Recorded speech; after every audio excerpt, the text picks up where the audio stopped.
Shalom, shalom, shalom à vous tous, mes bien-aimés, peuple du El Vivant,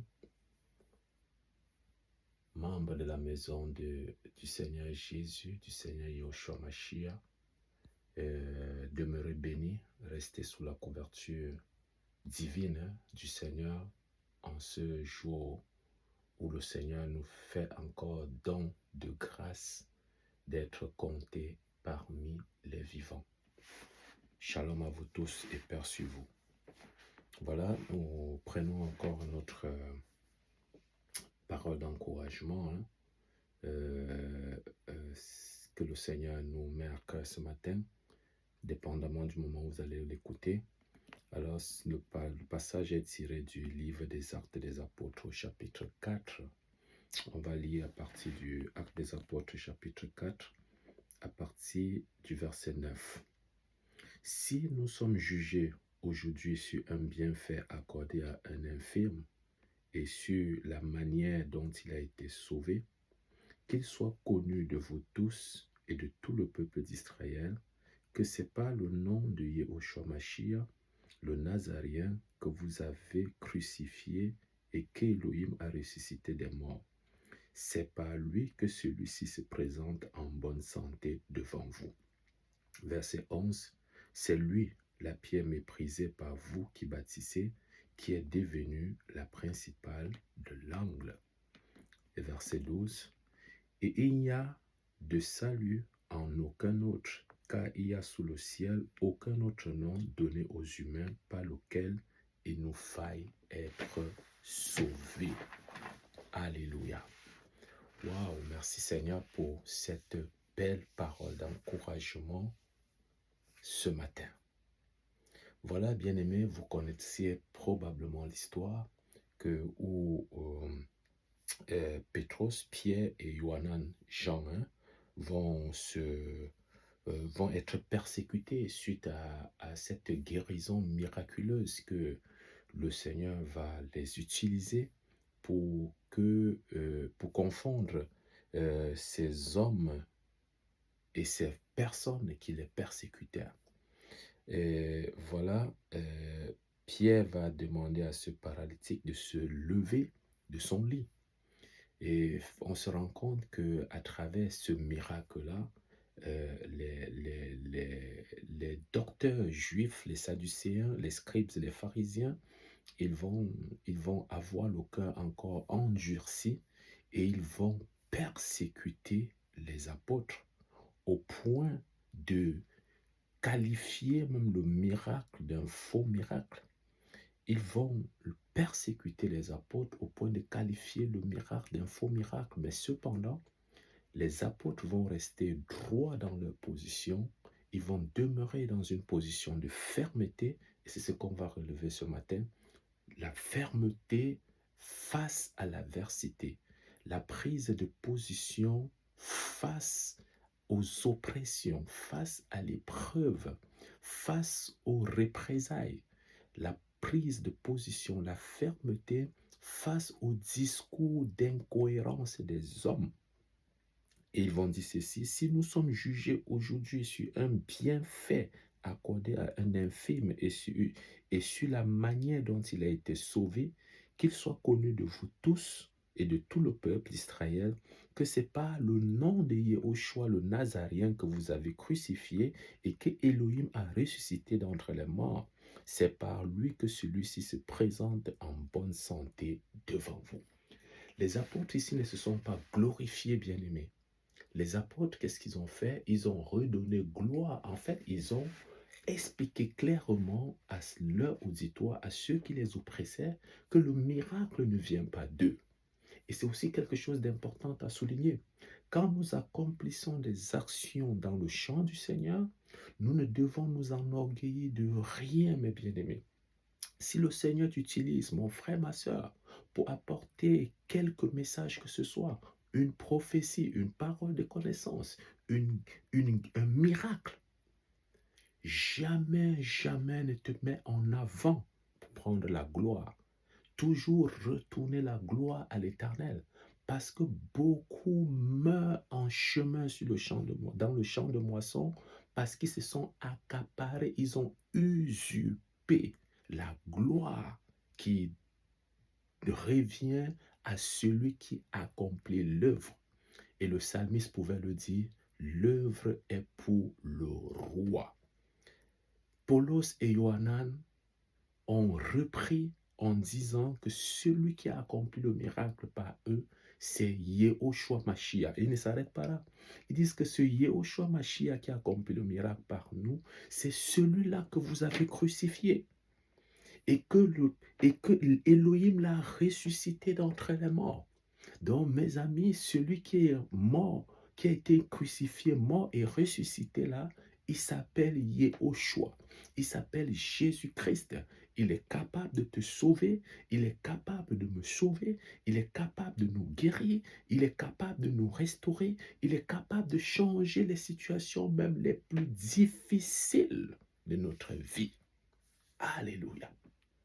Quelle grâce d'avoir ce beau nom-là, mes amis, d'être porteur du nom de Jésus.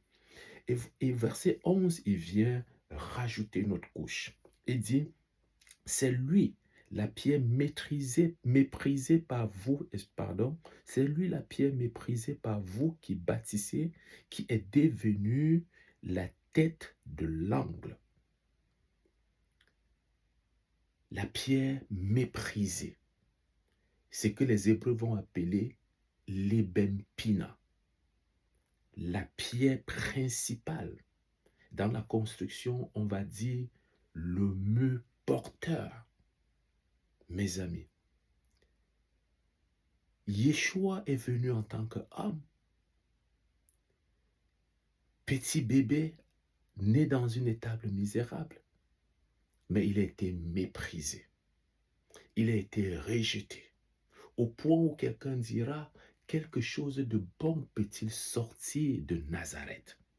Et on nous apprend ici que la pierre méprisée qui est devenue la principale de langue, c'est Jésus-Christ le Nazaréen, que Elohim a ressuscité d'entre les morts.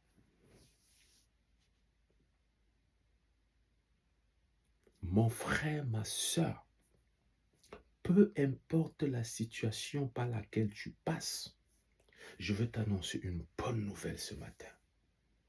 Peu importe la situation par laquelle tu passes, je veux t'annoncer une bonne nouvelle en ce moment. Yehoshua a triomphé des principautés. Il a triomphé des dominations. Il a triomphé des autorités. Il a triomphé de tout. Et il te donne aussi la capacité de marcher dans la victoire. Si tu l'acceptes comme ton sauveur et ton Seigneur, et tu marches avec lui en nouveauté de vie. La maladie n'a plus de pouvoir sur toi. Le péché n'a plus de pouvoir sur toi. Parce que Yehoshua a triomphé, mes amis. Et Paulos va dire ici, et il n'y a de salut en aucun autre, car il y a sous le ciel aucun autre nom donné aux humains par lequel il nous faille être sauvés. Et la parole nous mentionne ici que pour être sauvé, il faut porter le nom de Jésus-Christ. Bien-aimés frères et sœurs, je veux t'encourager.